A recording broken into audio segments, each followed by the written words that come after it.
আজকে সকালে হাঁটতে বের হয়েছিলাম, একজন ভ্যান চালকের সঙ্গে দেখা হয়ে গেল।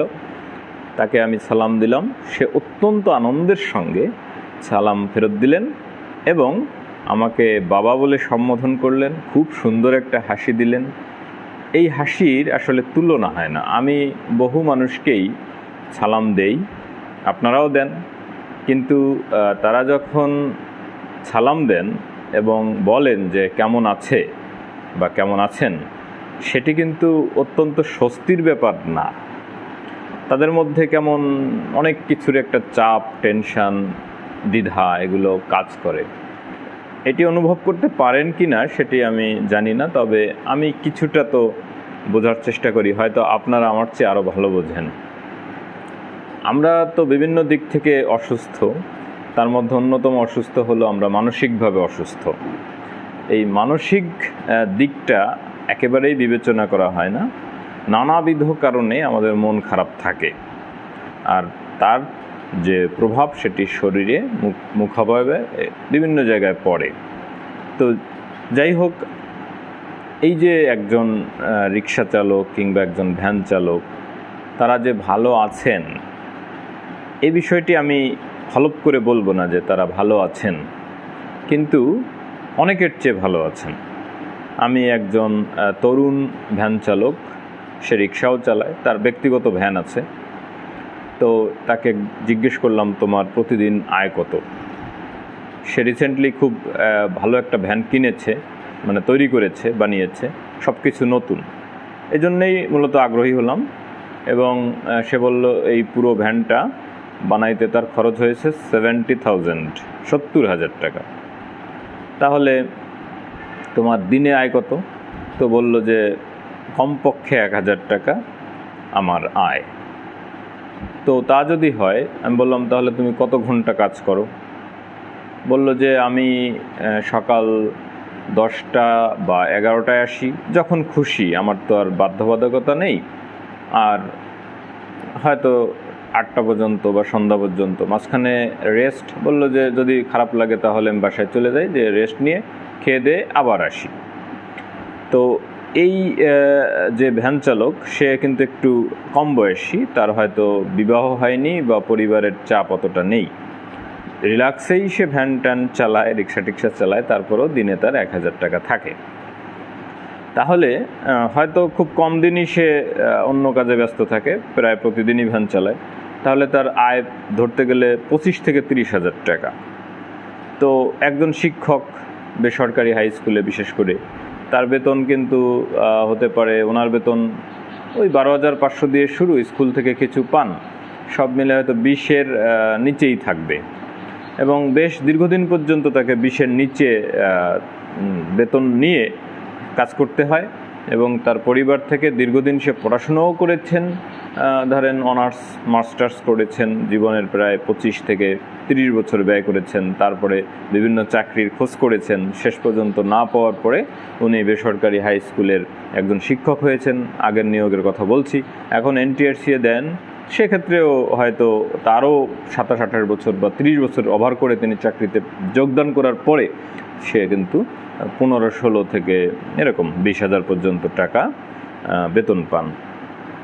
একটা বাধ্যবাধকতা আছে, এত টাইমে স্কুলে যেতে হবে, এই ক্লাস করতে হবে, এই খাতা দেখতে হবে, এই মূল্যায়ন করতে হবে, এই ছুটি পাবে না, এই মানে কি বলে আরও মানে কত রকমের প্যারা একটা চাকরি জীবনে। যারা করেন তারা হয়তো জানেন।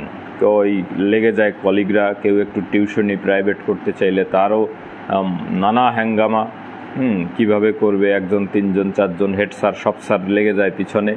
মানে বাড়তি ইনকামের অনেকে মনে করে সুযোগ আছে, কিন্তু সবার জন্যে বা সব স্কুলে এই সুযোগটা নাই। এটা কিন্তু প্রায় 80% ধরেন যে এদের কোনো সুযোগ নাই, যে বাড়তি কিছু ইনকাম করবেন।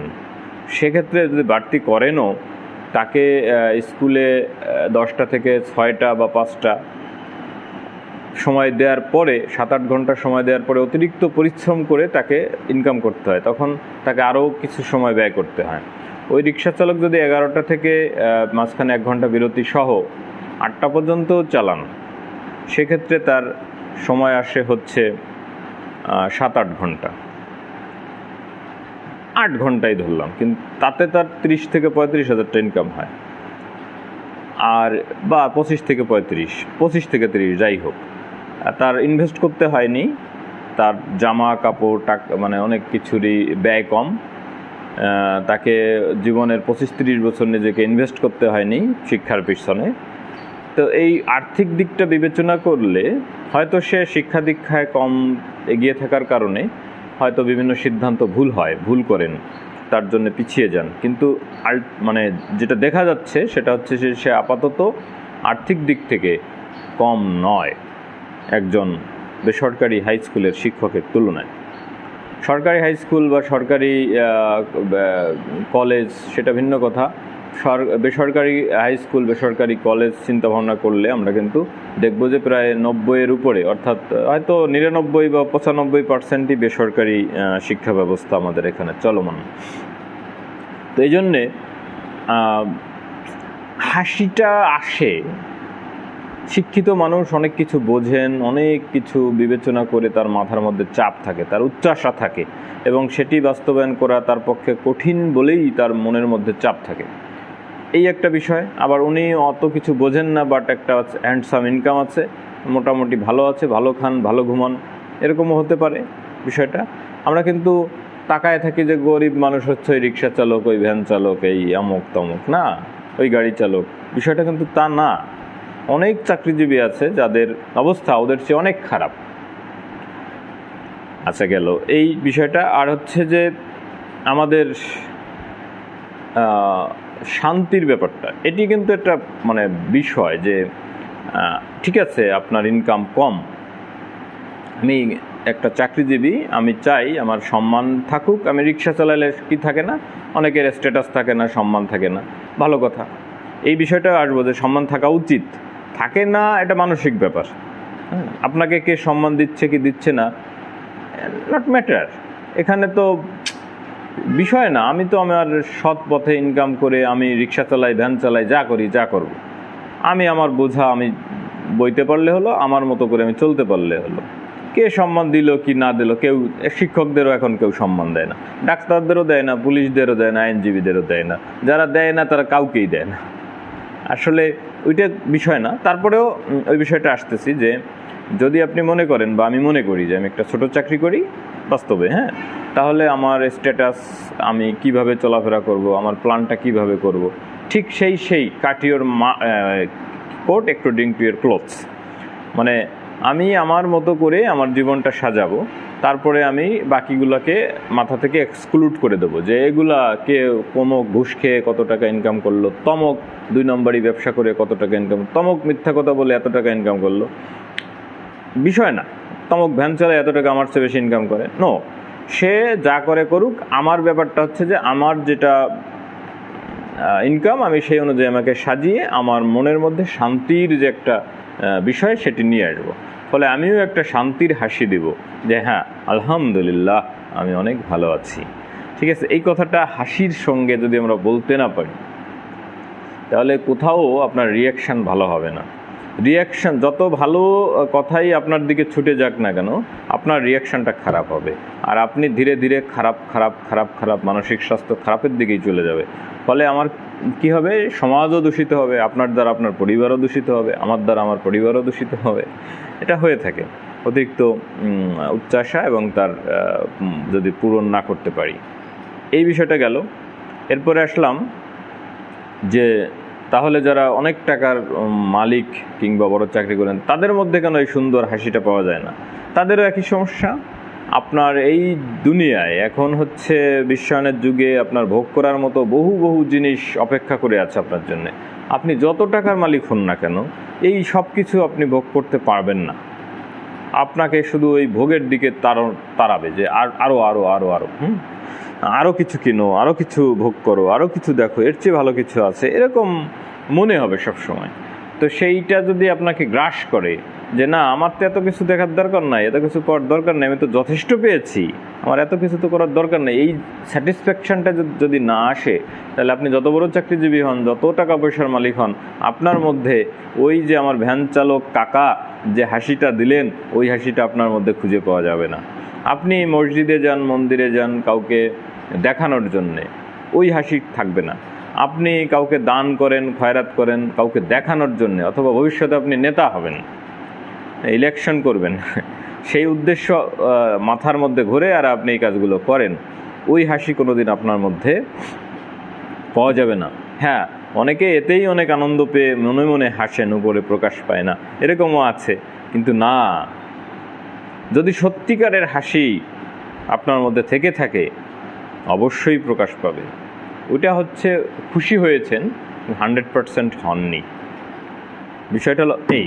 তাহলে আমরা একটা সময় এই রকম অবৈধ সম্পদ অর্জন করে, মানুষের সঙ্গে খারাপ ব্যবহার করে নিজের মন একদিন নিজেকে কেটে ছিন্ন ভিন্ন করে, এবং আমরা সেই শাস্তি পেয়েই যাই কোনো না কোনোভাবে। এটা কিন্তু আমাদের মাথায় থাকে না। সত্যি কথা বলছি, যারা অবৈধ ইনকাম করে, অবৈধভাবে মানুষের সঙ্গে মিথ্যা বলে, কথা বলে বিভিন্নভাবে সম্পদ অর্জন করে বা সুখ শান্তি অর্জন করে, কোনো না কোনো সময় তার হৃদয় তাকে বলে, তার আত্মা তাকে বলে তুমি ভুল করেছো। কিন্তু ক্ষমা চাওয়ার মতন পরিবেশ তার থাকে না, কোনো দিন ক্ষমা চাওয়া হয় না, এটাও তার জন্য একটা যন্ত্রণা হয়ে থেকে যায়। তো যাই হোক, এই যে বিষয়টা নিয়ে বললাম, আর একটা বিষয় কথা বলতে চাচ্ছিলাম, সেটি হলো যে এই যে দেখুন, পড়াশোনার ব্যাপারে এখন আমাদের এসে গেল কি আধুনিক একটা পদ্ধতি এসে গেল। এই বিষয়টা আমি যত মানুষের সঙ্গে দেখা হয়, আমি শুধু বলি যে ভালো। প্রায় আমার সঙ্গে আশেপাশে যত মানুষের সঙ্গে দেখা হয়, আর তারা যাকে বলে পার্সোনালি যখন কথাবার্তা হয়, তখন কেউ তো আর ওপেনলি বলবেন না, কিন্তু শিক্ষক থেকে শুরু করে অভিভাবক, বিভিন্ন লোক যারা বিশেষ করে পুরনো ধ্যান ধারণা, পুরনো সিলেবাস পড়াশোনা করে আমাদের চেয়ে বেশি বয়স, এরা কিন্তু মোটেও এটাকে অ্যাকসেপ্ট করছেন না এবং খুব গালিগালাজ করতেছেন। কিন্তু আমি তাদের সামনে জোর গলায় বলি বিষয়টা ভালো। দেখুন, আমি জীবন জীবিকায় পরীক্ষা নিলাম, সেখানে দেখা গেল কি যে কি করে উদ্ভাবনী একটা ব্যবসা তুমি আইডিয়া করবে এবং সেই আইডিয়ায় সম্ভাব্য আয় ব্যয় নির্ধারণ করে একটি দলগতভাবে একটি কাজ তুমি উপস্থাপন করবে। তো এই যে বাচ্চাদের মধ্যে এই বিষয়টা ঢুকানো, যে একটা ব্যবসা যেটি আগে কেউ কখনো করেনি সেটি, এবং সেটির কীরকম আয় ব্যয় ঠিক করে একটা মডেল উপস্থাপন করতে হবে বা একটা অ্যাসাইনমেন্ট দিতে হবে, এই যে বিষয়টা আপনার পড়াশোনায় কোনো কালে, এই যে স্বাধীনতার 50 বছরের বেশি পার করছি আমরা, কোনো কালে এরকম একটা বিষয় ছিল? বলতে পারেন আপনারা? চাকরি করবেন শুধু, কে চাকরি দেবে? চাকরি করার তো কোনো চাকরি করার চেয়ে খারাপ কিছু আর কিচ্ছু নাই। এটা চাকর হয়ে যাওয়া, নিজেকে বিক্রি করে দেওয়া, সৃজনশীলতা নষ্ট করে দেওয়া। তো সেই জায়গাটায় এখন হাত দেওয়া হয়েছে। বিষয়টা ভালো, বাট তারা গ্রহণ করবে না। নজরুলের ভাষায় তারা হচ্ছে বৃদ্ধ, তারা নতুন কিছু গ্রহণ করতে চায় না, তারা বৃদ্ধ। তো বৃদ্ধদের সমাজ, বৃদ্ধদের সমাজ হয়ে গেছে। প্রচুর বৃদ্ধ মানুষ এখানে ঘোরাফেরা করে, অনেক ইয়াং মানুষ আছে যারা মনে মনে বৃদ্ধ। এই একটা বিষয়, পড়াশোনা ভালোর দিকে যাইতেছে, এটা নিয়ে হতাশা যারা গ্রস্ত, যে আমার সন্তানের কি হবে, আমার কি হবে, একেবারে হতাশ হয়ে গেছেন, তারা কিন্তু আমার মনে হয় ভুল করছেন। নেক্সট হচ্ছে, সেই জন্য শিক্ষকের প্রয়োজন সেই মানের যে বুঝতে পারে। যেমন একজন আমাকে বলছেন, একজন শিক্ষার্থী, যে হ্যাঁ, নতুন আইডিয়া হলো আমি থালা প্লেট বানাবো গাছের পাতা দিয়ে। হ্যাঁ, গাছের পাতা দিয়ে আমি থালা প্লেট এগুলো বানাবো। তো একজন শিক্ষক যদি শোনে বা এই আইডিয়াটা নেয়, মাথায় আসে, তখন তো সেই শিক্ষক অনেক সময় ঘাবড়ে যেতে পারে, অথবা ওই শিক্ষার্থীকে বকাঝকা করতে পারে। কারণ কি, যে গাছের পাতা দিয়ে প্লেট হবে, হ্যাঁ এই পাইছিস, এই হচ্ছে এরকম তোর মাথা। কিন্তু আসলে তো প্লেট হবে, গাছের পাতায়ও প্লেট হয়, কাগজ দিয়ে যদি হয় গাছের পাতায়ও হবে, তা ইউজও করা যাবে, পরিবেশ বান্ধব। তো এই যে বুদ্ধিটা শিক্ষকদের মধ্যে, তো সেই আপডেট বুদ্ধি, আপডেট টেকনোলজির সঙ্গে তাদের যে সম্পর্ক, সেটিকে সবসময় আপডেট রাখা, তার পড়াশোনার সঙ্গে, জ্ঞানের সঙ্গে, প্রশিক্ষণের সঙ্গে তাকে যে এগিয়ে যেতে হবে, সেই ধরনের একটা শিক্ষক সমাজ আমাদের দেশে তৈরি হলেই না এটা মানে গুরুত্ব পাবে, শিক্ষাটা অনেকটা ফলপ্রসূ হবে।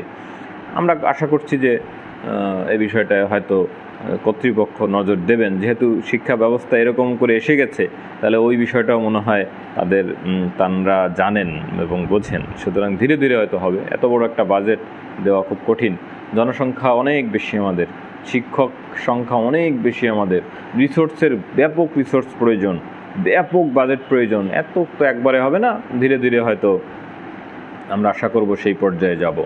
এটা শুরু হলো, কেবল ধারাটা শুরু হলে এরপর কী কী লাগবে সেটা ধীরে ধীরে আসবে। তো গেল। তা আমি মনে করি শিক্ষা ব্যবস্থা, মূল্যায়ন পদ্ধতি অনেক ভালো, এবং কিছু ত্রুটি বিচ্যুতি এগুলো ধীরে ধীরে সব ঠিক হয়ে যাবে, মানে আমাদের বাস্তবতার সঙ্গে অ্যাডজাস্ট হয়ে যাবে।